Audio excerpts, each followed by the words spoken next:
What's up, investors? It's the Russian dude. Every country has its own way of coping with fear. In Russia, fear has long been repackaged as silence. It is the silence of those who know that speaking up can destroy your life. The silence of those who see what's happening but pretend not to. For decades, that silence has been mistaken for loyalty, paraded as evidence of national unity. But silence is not constant. Silence is the language of survival. And yet, what happens when survival itself becomes impossible? When the war that used to exist only on television broadcasts suddenly crashes through your very own front door? When you wake up not to patriotic slogans, but to the howl of air raid sirens and shattered glass? This is what the PC Lab researchers wanted to understand. They did not conduct surveys or polls, because in Russia people don't speak freely when asked direct questions, especially about the war. So instead they observed. They listened. They lived among the people. Their work captured what statistics can never show, how Russians truly think, what they fear, what they hide, and what they refuse to face. Their studies exposed something uncomfortable, that most Russians neither support nor oppose the war. They live inside the grey fog, aware of the violence, yet unable to process it. For them, the war is both real and something distant, like a dream they did not choose to have but could not wake up from. Until in August 2024, the dream bled into the reality. When the fighting reached Kursk, the silence, more than a year later, finally cracked. But not in the way many hoped. Let's talk about some Russians finally starting to confront Putin in today's video. The PC Lab's first major study in 2023 was unlike any political analysis Russia had ever seen. It was ethnographic, immersive, quiet, patient. The searchers did not interrogate people, they simply shared their daily routines. They did not fill spreadsheets with percentages. They just filled notebooks with words, gestures, silences and sighs, whatever they just saw in their everyday. Their subjects were not the loud patriots or outspoken critics. They were the majority, the regular people in between.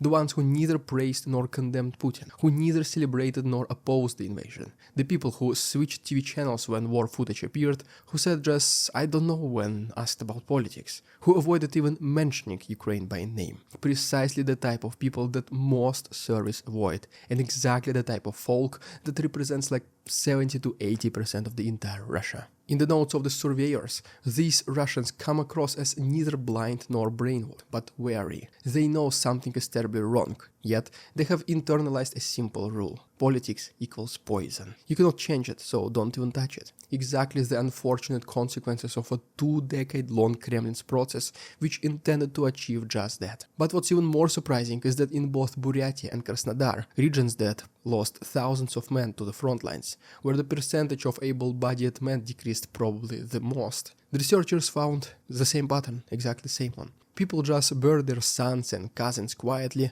mourn privately, and then just return to work the next day like almost nothing happened. At least it doesn't seem like this from the outside. They rarely ask why, not because they don't care, but because caring feels useless. This apathy is not accidental, it is engineered. The Kremlin's greatest victory was not in Donbass or Mariupol, it was in convincing its own people that resistance is futile. Over years of propaganda and repression, Russians have learned that speaking up brings punishment, while obedience brings a fragile peace. The safest form of dissent is silence, and just like that, silence became the nation's default setting. This was the result of a 2023 survey research. A year later, PC Lab's people returned with a single mission, to see if anything changed. Especially because, well, we all know what happened in summer 24, right? Let's talk about that and the new survey findings in our next chapter. In August 2024, Ukrainian forces crossed the border and captured more than 80 municipalities, including Sudzha, a small town suddenly thrust into global headlines. Over 130,000 residents fled in panic, crowding into Kursk city. The city, once calm and provincial, turned into a patchwork of shelters and humanitarian aid centers. The researchers arrived in the fall, blending in as volunteers, handing out blankets, water and food. They spoke to refugees, to taxi drivers, to bartenders, serving soldiers and aid workers. And what they found was absolutely surreal.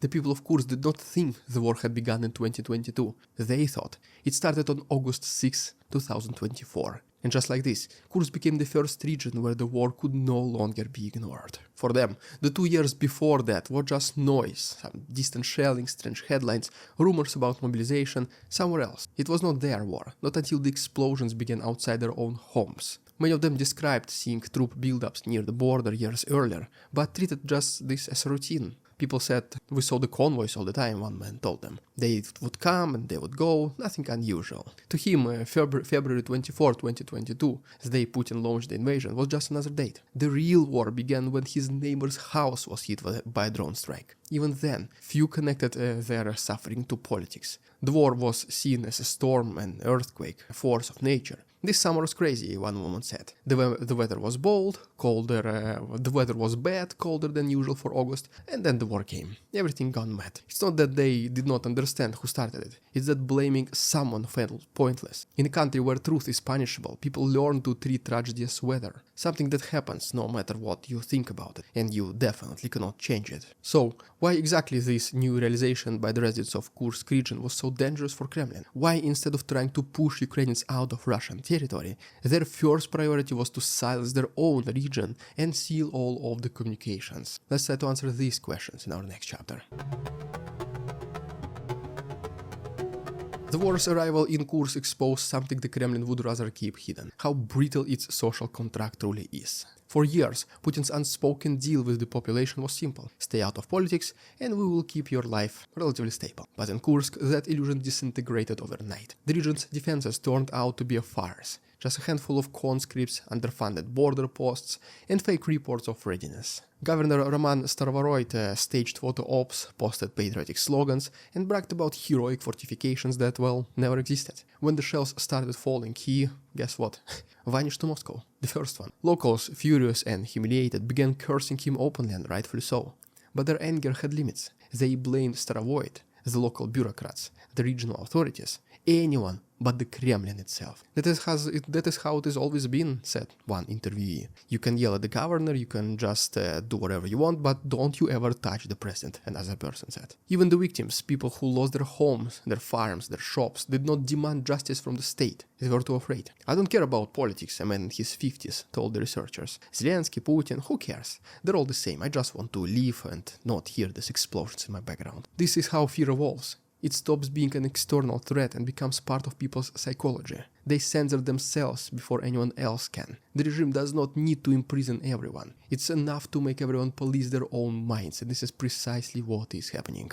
That is the unfortunate true face of authoritarian durability. It's not about parades or ideology. It's about ordinary people internalizing submission as common sense. The tragedy is that this passivity does not just protect the regime, it also leaves society defenseless. When danger comes, there is no one left to fight back, because everyone has been trained to wait for orders to come from above. But when those orders never come, as you see what happened exactly in Kursk, when the government disappears in their moment of need, something deeper begins to change. And that is, for once, was the gift of Kursk incursion.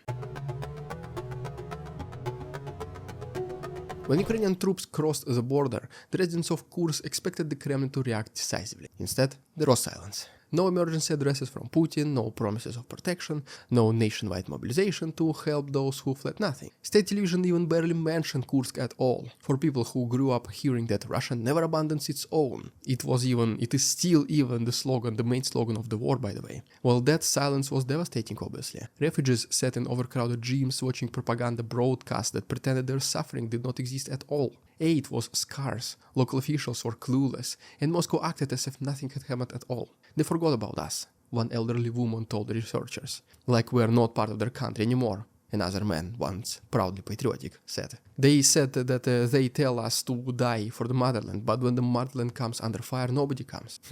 That summer changed everything. Kursk residents did not suddenly turn into activists or opposition members, but the quiet faith in the system was gone. This is what was the scariest part for the Kremlin. They saw what loyalty was worth. Nothing.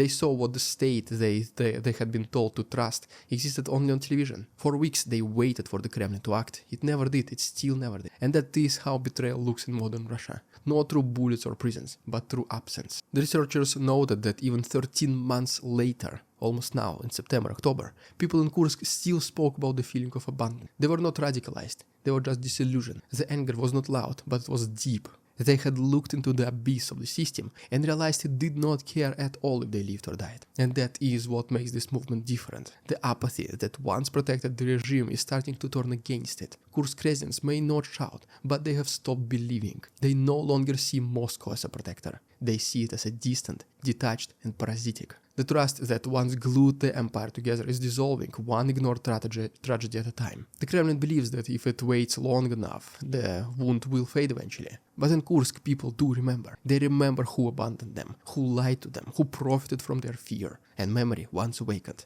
does not go just back simply to sleep. This realization, quiet, bitter, and spreading, may become more dangerous to the regime than any protest would ever be. Because when citizens stop believing that the system cares, well, they also stop defending it. The fall of authoritarian regimes rarely begins with revolutions. This is only the consequence of it. It begins with disillusionment first, with the moment when the myth of invincibility shatters. The same people who once said, "It is none of my business," begin to whisper, "They lied to us." And one day, those whispers echo louder than the propaganda itself.